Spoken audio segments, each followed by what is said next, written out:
psaume 120 jusqu'au psaume 134. Aujourd'hui, nous allons nous arrêter sur le psaume 125 et nous allons lire dans son entier et on va nous arrêter uniquement sur le verset premier. Cantique des degrés, Ceux qui se confient en l'Éternel sont comme la montagne de Sion. Elle ne chancelle point, elle est affermie pour toujours. Des montagnes entourent Jérusalem, ainsi l'Éternel entoure son peuple dès maintenant et à jamais. Car le sceptre de la méchanceté ne restera pas sur le lot des justes, afin que les justes ne tendent pas les mains vers l'iniquité. Éternel, répands tes bienfaits sur les bancs et sur ceux dont le cœur est droit. Mais ceux qui s'engagent dans la voie détournée, que l'Éternel les détruise avec ceux qui font le mal, que la paix soit sur Israël. Amen. Ici, il y a deux thèmes majeurs qui sont exprimés. D'une part, la protection de Dieu. On ne va pas le développer ce matin. On a eu l'occasion de retirer quelques vérités sur ce sujet. Et ce qui va attirer notre attention, c'est le verset premier, où il est question ici de stabilité. Et nous allons ce matin parler de la stabilité spirituelle. Ceux qui se confient en l'Éternel sont comme la montagne de Sion, elle ne chancelle point, elle est affermie pour toujours. L'Écriture nous dit ceci, que ceux qui se confient en l'Éternel, qui se confient en Dieu, sont comme la montagne de Sion. Alors lorsqu'on regarde un peu ce que pensent certains exégètes de la parole de Dieu concernant Sion, certains voient le symbole de la Nouvelle Jérusalem. Vous savez que la montagne de Sion, les collines sont les collines de Jérusalem. Et ici, certains voient au niveau prophétique la Nouvelle Jérusalem.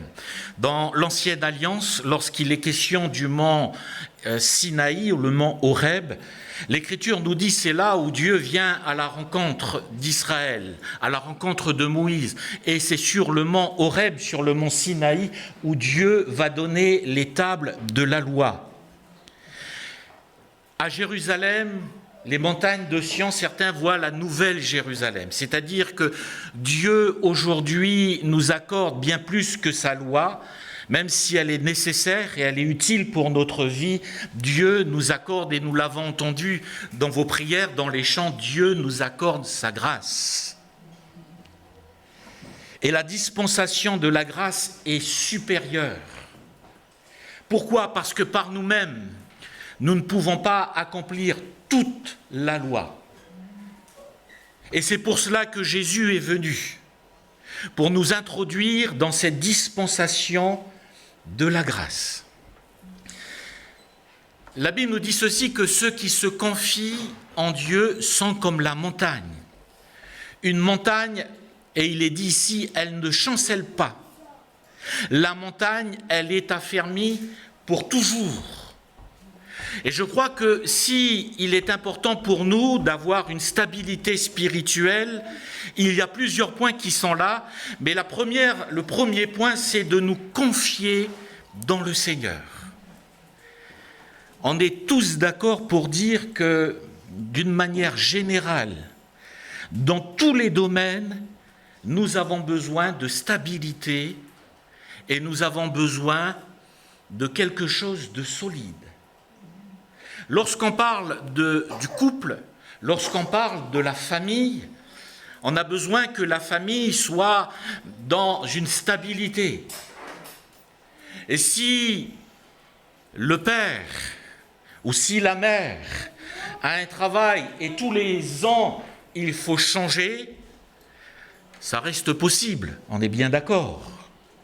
C'est possible, on va se réadapter. On a cette capacité de se réadapter à chaque fois. Mais pour des enfants, c'est compliqué.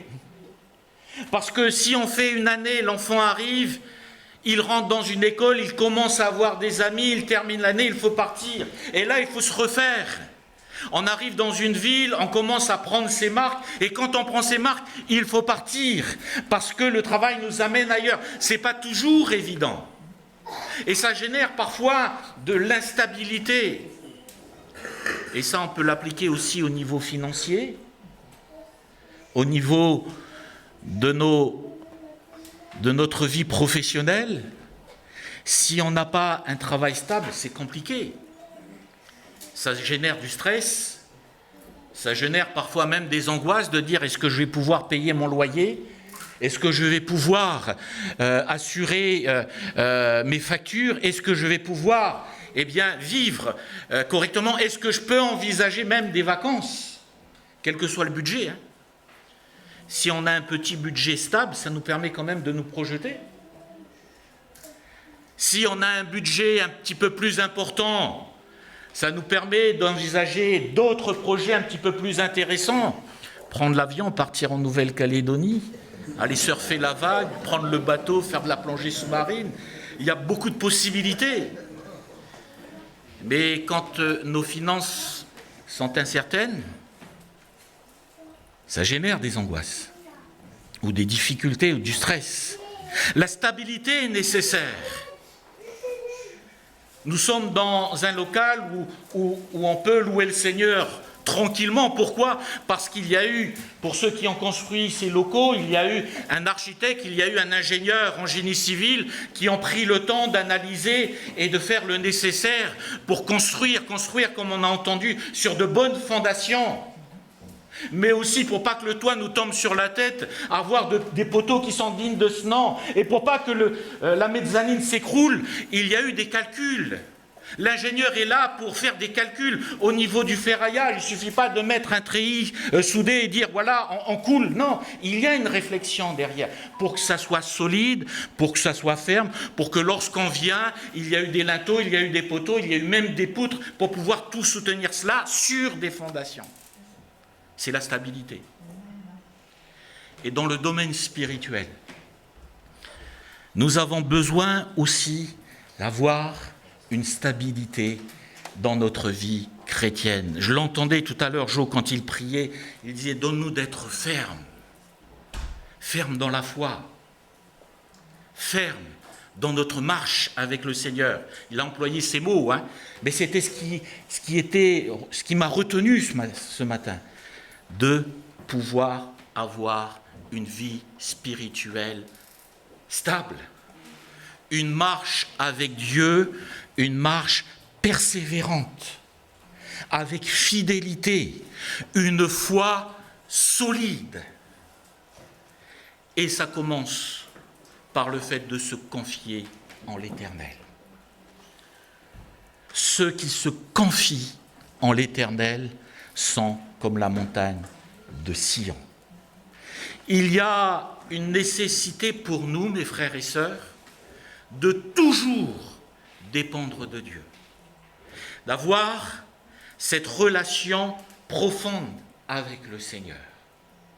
La Bible nous dit ceci concernant le prophète Ésaïe, à un moment donné où toutes ses fondations étaient ébranlées. Il va rechercher la face de Dieu.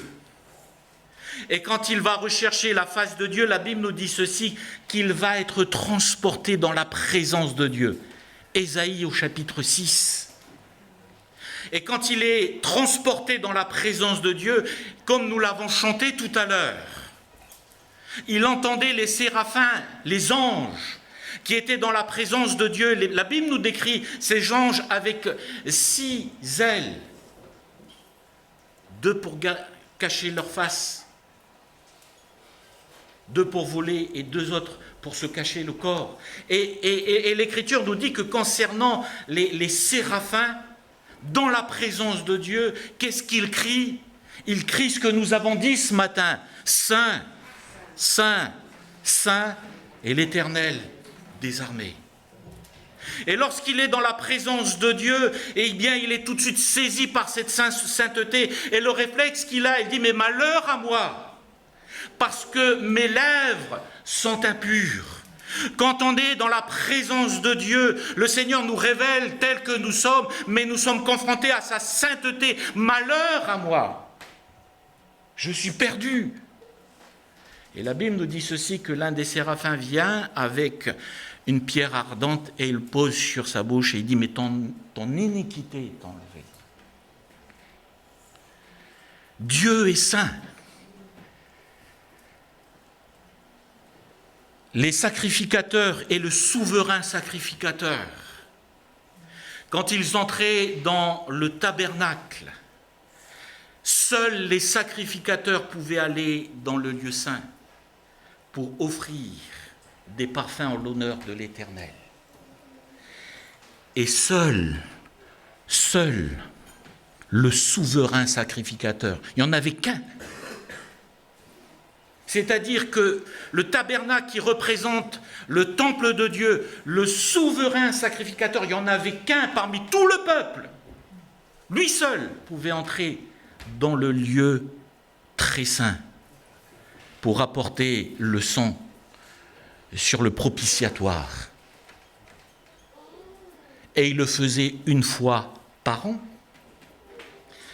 Mais la Bible nous dit ceci, que lorsque Jésus est mort au temple de Jérusalem, le voile qui sépare le lieu saint et le lieu très saint, la Bible nous dit ceci, que quand Jésus est mort, le voile a été déchiré. Et l'Écriture donne cette information qui est importante. Le voile a été déchiré du haut jusqu'en bas. En d'autres termes, Dieu a déchiré le voile. Pourquoi ? Pour nous permettre, les uns et les autres, d'entrer, non pas seulement dans les parvis, mais pas seulement dans le lieu saint, mais dans le lieu très saint, de nous permettre d'entrer, les uns et les autres, dans sa présence. Parce que Jésus à la croix a tout accompli. Et par Jésus, nous pouvons entrer les uns et les autres maintenant dans sa sainte présence. Ceux qui se confient en l'Éternel, c'est nous, mes frères et sœurs. Et ce qui se passe à l'heure d'aujourd'hui, c'est que nous pouvons entrer les uns et les autres directement dans sa présence. Par Jésus, nous entrons dans sa présence. C'est fou quand même. Ce Dieu qui a créé le ciel et la terre, ce Dieu qui est infiniment grand, nous permet chacun, par Jésus, parce que Jésus est mort pour nos péchés, parce qu'il est ressuscité, parce que son sang nous purifie de tout péché, il nous permet aujourd'hui, ce Dieu saint nous permet les uns et les autres d'entrer dans sa présence. Nous l'avons fait ce matin. Et nous le faisons chaque jour de notre vie. Qu'on soit en train de rouler en voiture et que nous sommes en train de prier, faire quand même attention lorsqu'on roule, mais s'il arrive, on rentre dans sa présence. Ce Dieu grand nous donne ce privilège à nous d'entrer dans sa présence. Et le fait de se confier au Seigneur, c'est de dire, mais Seigneur, je vis une vie solide, mais je veux, comme il a été dit, je veux que tu sois ma vie. Christ est ma vie. Je veux avoir cette relation profonde avec toi. J'aime beaucoup ce passage dans les Écritures, et je le dis tellement de fois au milieu de vous, j'aime beaucoup quand Dieu, à un moment donné, il pense à Abraham. Et il dit ceci, mais cacherai-je à mon serviteur ?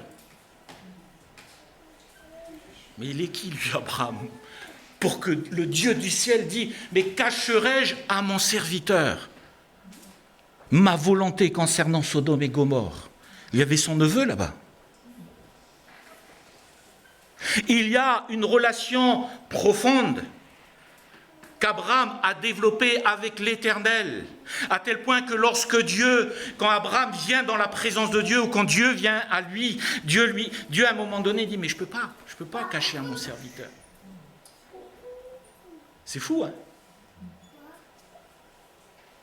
Et à un moment donné, les démons ont dit ceci, Parce que les fils de Séva voulaient chasser des exorcistes, voulaient chasser les démons au nom de Jésus. Et ils étaient là, au nom de Jésus que Paul prêche. Je connais Paul, je connais Jésus. Mais toi, vous êtes qui? Cette relation que par Jésus nous permet d'avoir cette relation profonde avec lui. Je vous ai dit à plusieurs reprises également concernant Pierre, Jacques et Jean. Lorsqu'on pense à cela, on dit c'est quand même des privilégiés. Est-ce que c'était les chouchous? Non. Mais ils ont su développer une relation profonde avec le Seigneur. Il y avait 12 disciples. Mais seulement les 3 ont vu le Seigneur opérer la résurrection de la fille de Jaïrus. Ils étaient 12. Dieu en avait choisi 12, mais les 3 ont eu ce privilège. Ils étaient 12, mais sur la montagne où Jésus a été transfiguré, où Jésus va s'entretenir avec Élie et Moïse, ils étaient que les 3 à vivre ce temps particulier. Pourquoi? Parce qu'ils ont su développer cette relation nous affermit les uns et les autres. Ceux qui se confient, c'est-à-dire que mon frère, ma sœur, ma relation avec Dieu ne dépend pas de l'Église, elle ne dépend pas de vous, elle dépend de ma volonté. Est-ce que je vais prendre du temps pour être avec mon Sauveur? Est-ce que je vais prendre du temps dans la prière pour rechercher sa face? Est-ce que je vais aller dans les sentiers de sa parole pour le laisser venir me parler? Est-ce que je vais avoir cette sensibilité pour que j'entende à un moment donné la voix du Saint-Esprit? Ou est-ce que je prends ma volonté pour la volonté de Dieu et mes pensées pour les pensées du Saint-Esprit? C'est ma décision. Et mes frères et sœurs, plus vous allez prendre cette résolution d'entretenir cette relation avec le Seigneur, plus le Seigneur va vous affermir dans votre foi, dans votre vie spirituelle et dans votre marche avec Dieu. Pourquoi? Parce que la finalité, elle n'est pas seulement dans cette relation. La finalité, c'est l'éternité. Arrivé à mon grand âge,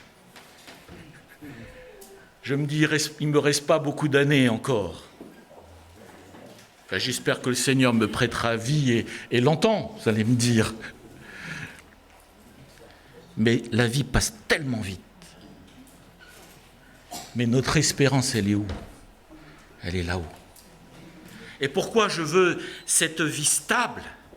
Pourquoi je veux, cette vie ferme? Afin de ne pas me détourner ni à droite, ni à gauche. La Bible nous dit ceci, que celui qui est debout prenne garde de tomber. Parce que nous ne sommes pas à l'abri de quoi que ce soit. La Bible nous dit concernant la semence, la parole de Dieu, elle tombe sur plusieurs terrains. Et Jésus ensuite va expliquer cela. La semence, elle tombe sur le chemin est dur. La semence n'a pas le temps de prendre que les oiseaux viennent et mangent et pillent cette semence. Cette semence tombe dans les rochers, il n'y a pas de fondation, elle commence à prendre, elle commence à s'élever, le soleil vient et elle dessèche. La semence tombe dans les ronces, elle pousse avec les ronces, mais au fur et à mesure, les ronces étouffent et la semence meurt. Dans notre marche avec Dieu, il en est ainsi. Parce que si nous n'avons pas de fondation, si nous ne prenons pas le temps d'affermir notre foi et que nous sommes superficiels, il y a un moment donné où on peut être ballotté, où on peut être balayé s'il n'y a pas cette profondeur, l'errance peut venir étouffer. Et l'Écriture nous parle des vicissitudes de la vie, des plaisirs de ce monde, de toutes ces choses qui peuvent nous éloigner du Seigneur. C'est pour cela que l'Écriture nous dit ceci, que ceux qui se confient en l'Éternel sont comme la montagne de Sion. Que le Seigneur nous aide. Mon deuxième point, c'est que pour avoir une vie spirituelle stable, mon deuxième point se trouve dans Éphésiens chapitre 4 et le verset 11, où il est dit, il est question des ministères dons. Et il est dit, c'est-à-dire Jésus a donné les uns comme apôtres, les autres comme prophètes, les autres comme évangélistes, les autres comme pasteurs et docteurs. On pourrait lire le verset 12. Pour le perfectionnement des saints en vue de l'œuvre du ministère et de l'édification du corps de Christ, le verset 13, jusqu'à ce que nous soyons parvenus à l'unité de la foi et de la connaissance du Fils de Dieu, à l'état d'homme fait, à la mesure de la stature parfaite de Christ, et le verset 14, afin que nous ne soyons plus des enfants flottants et emportés à tout vent de doctrine par la tromperie des hommes, par la ruse, dans les moyens de séduction. La Bible nous dit ici que Dieu a donné les ministères dons. Les ministères dons, c'est les pasteurs, docteurs, apôtres, prophètes, évangélistes, pour le perfectionnement des saints. Mais notez qu'il est dit ici que ce que Dieu a donné, c'est l'Église. L'Église. Dans le psaume 92, il est dit « Les justes croissent comme les palmiers. Ils sont comme les cèdres du Liban. » Et notez ce que dit l'Écriture, « et plantés dans la maison de l'Éternel. » Plantés dans la maison de l'Éternel, qu'est-ce qui se passe? Ils prospèrent.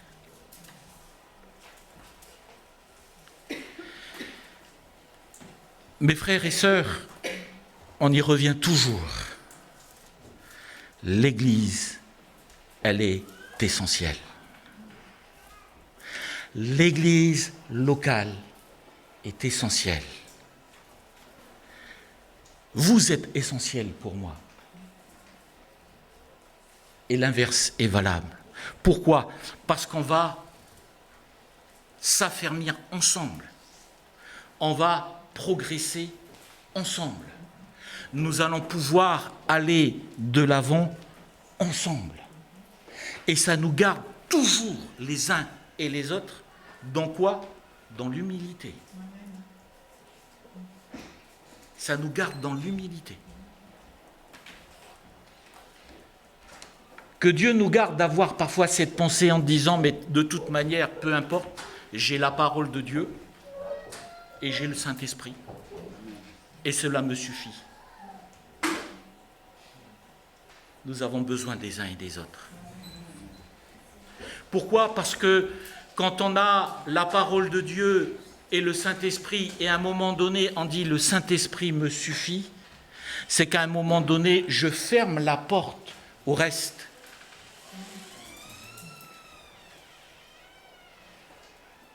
Oui, Moïse me dit ceci, d'accord. Mais moi, le Saint-Esprit m'a dit. Et si je dis le Saint-Esprit a dit, Moïse va dire, si le Saint-Esprit a dit, le Saint-Esprit a dit. Mais quand, à un moment donné, dans notre marche, on est là à dire, il n'y a que le Saint-Esprit qui peut me dire ce que je dois faire, ça devient un danger. Parce que l'Écriture nous dit ceci, il a donné les uns comme apôtres, pasteurs. Pourquoi? Pour l'édification de l'Église. On est bien d'accord, Jésus a dit, quand il est parti, dans Matthieu au chapitre 24, il dit, mais quand je m'en serai allé, il viendra des faux Christ.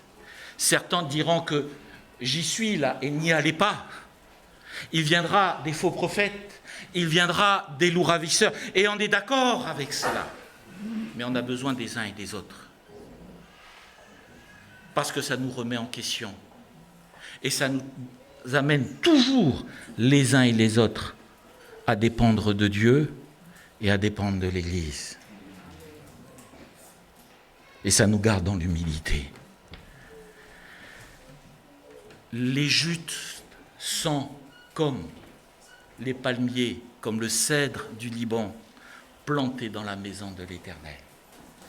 Et nous avons besoin de cette dépendance pour nous garder toujours sur le chemin que le Seigneur a tracé pour chacune de nos vies. Les ministères sont là pour nous permettre les uns et les autres de croître et de nous affermir dans la foi, dans la parole de Dieu, dans notre marche avec Dieu, et que nous soyons les uns et les autres persévérants. On a besoin des uns et des autres. On a besoin de l'Église locale. Et que Dieu, toujours, imprègne cette mentalité-là de dire qu'on a besoin des uns et des autres. Et je terminerai par ce point, en disant qu'il y a effectivement cette notion-là, ceux qui se confient en Dieu s'affermissent, ceux qui aussi dépendent de l'Église locale vont aller de l'avant. Et je terminerai par Éphésiens chapitre 2 et le verset 20 où il est dit ceci, mais la parole de Dieu est là pour nous édifier. Vous avez été édifiés sur le fondement des apôtres et des prophètes, Jésus-Christ, Jésus-Christ lui-même étant la pierre angulaire. Notez que Paul dit ceci, vous avez été édifiés sur le fondement des apôtres. Mais les apôtres n'ont fait que retransmettre l'enseignement de Jésus. Ils ont été là pour communiquer la parole de Dieu. La parole de Dieu, toute la parole de Dieu, et rien que la parole de Dieu. C'est cette parole qui nous affermit. C'est cette parole qui va éclairer nos cœurs. Comment le jeune homme rendra-t-il pur son sentier? En se dirigeant d'après ta parole. Comment, quand on regarde l'histoire de l'Église, l'Église a été confrontée à maintes et maintes reprises, elle a été confrontée à toutes sortes de fausses doctrines, à toutes sortes de modes, entre guillemets, évangéliques ou spirituels, de la pseudo-spiritualité. Mais ce qui garde l'Église ferme, c'est la parole de Dieu. Et ce qui va nous conduire les uns et les autres, c'est la parole de Dieu. Il y a quelques années, je voyais un pasteur qui avait fait des kits avec du jus de la vigne, du fruit de la vigne et du pain. Il en a fait des milliers et il faisait un appel. Est-ce que vous voulez la bénédiction du Seigneur? Pour la bénédiction du Seigneur, il faut une onction particulière. Tous les hommes de Dieu n'ont pas cette onction. Mais le Seigneur m'a communiqué une onction particulière pour la guérison. Et comprenez bien que cette onction-là, vous ne l'aurez pas ailleurs. Parce qu'à un moment donné, le Seigneur est venu et il m'a communiqué cette onction spéciale. Et là, devant lui, il avait tous ces kits de Sainte Seine avec le fruit de la vigne et le pain. Et là, il a commencé à bénir. Maintenant, l'onction que j'ai reçue se dépose sur chaque kit qui est là. Et mes frères et sœurs, si vous voulez recevoir la bénédiction de Dieu, il vous suffit tout simplement de commander. Voici l'adresse, voici le RIB, et vous pouvez le faire. Mais vous recevez l'onction que j'ai reçue. Vous n'avez pas besoin d'aller loin, il y a le bureau à côté. Non, je plaisante, il n'y a rien dans le bureau. Pardon, excusez-moi.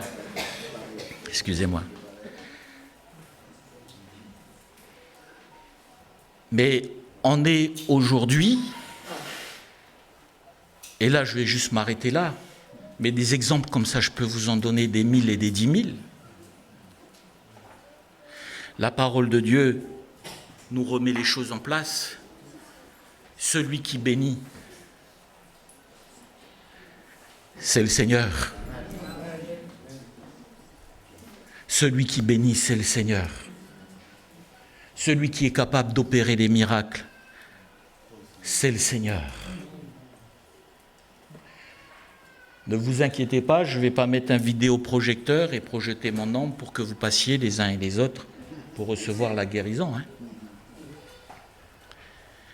Mais on arrive à toutes sortes de pratiques.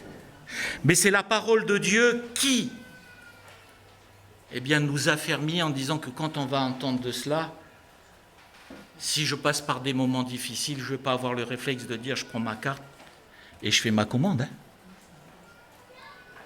Et c'est que ma foi, comme nous l'avons chanté, la seule fondation que nous avons, c'est le Seigneur Jésus-Christ. Et s'il y a un homme qui est un exemple pour nous dans les Écritures, c'est Job. Quand Satan vient et le Seigneur est tellement fier, il dit, mais as-tu vu mon serviteur Job? Il n'y a personne sur la terre qui est comme lui. C'est un homme qui est intègre et droit, craignant Dieu et se détournant du mal. Et l'Écriture nous dit ceci, que Satan va dire, mais c'est facile. C'est facile, parce que tu lui as tout donné. Aujourd'hui, si vous prenez Job, avec les richesses qu'il avait à l'époque, et vous le placez aujourd'hui, il ferait partie des milliardaires les plus riches au monde. L'Écriture nous dit le plus riche, c'était Salomon. Mais aujourd'hui, il ferait partie des milliardaires au monde. Il serait parmi le top 5 des plus riches. Et le diable dit, mais c'est facile d'être intégré droit quand tu l'as tellement béni. C'est facile. C'est normal. Vu tout ce que tu lui as donné, c'est pas compliqué pour lui. Et le Seigneur, non pas qu'il vient éprouver son serviteur, parce qu'il connaît son serviteur, il est omniscient. Il sait que son serviteur n'est pas attaché à la bénédiction, mais il est attaché à lui, à celui qui bénit. Et la fondation de Job, ce n'était pas les bénédictions. La fondation de Job, c'était l'Éternel.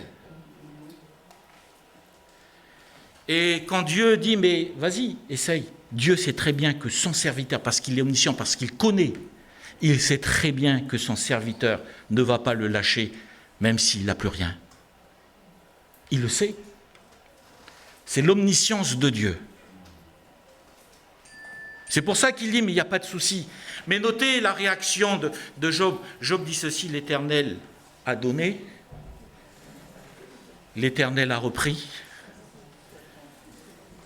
et que le nom de l'Éternel soit béni. Il était vraiment attaché à son Dieu. Pourquoi? Parce que quand on perd une maison, on peut toujours s'acheter une nouvelle maison. Quand on perd des biens, on peut toujours acquérir. Mais quand on perd ses enfants, on ne peut pas remplacer des enfants. On est bien d'accord, hein? ne peut pas remplacer.